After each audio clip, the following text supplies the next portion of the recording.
pour faire comprendre à nos partenaires européens que la lutte finale, si la lutte doit être finale, ce ne serait pas avec des fusées.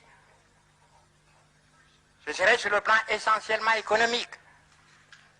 Et l'Europe n'a pas de matières premières.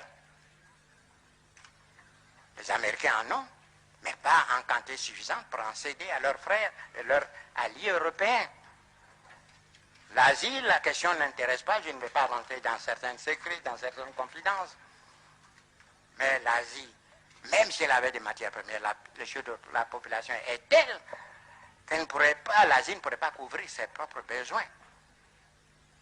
L'Amérique latine, c'est la situation qui prévaut depuis des siècles dans cette partie de l'Amérique.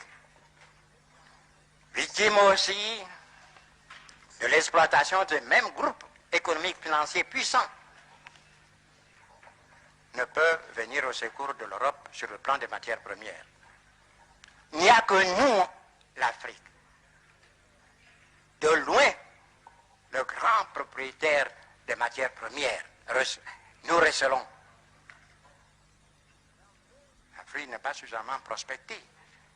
Mais on peut admettre sans crainte de moindre démenti que nous sommes les premiers pour le faire, les premiers pour les bauxites. Quand on pense qu'en Guinée, il y a des siècles de réserves de bauxite, le manganèse, l'uranium, l'Europe a besoin de ces matières premières pour donner du travail à ses hommes, à ses ouvriers.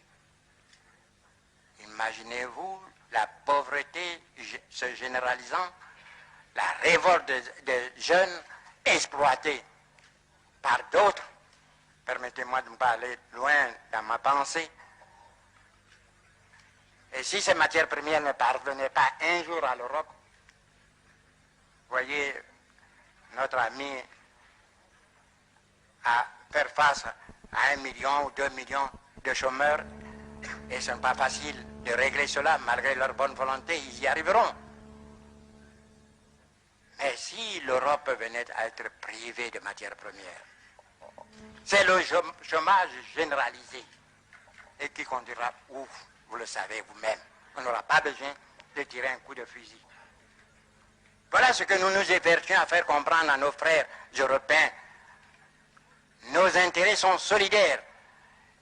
Il faut qu'ils nous aident à nous développer. Vous avez parlé de l'autosuffisance alimentaire. Nous en sommes conscients. Vous croyez que c'est de gaieté de cœur que nos frères tendent la main chaque année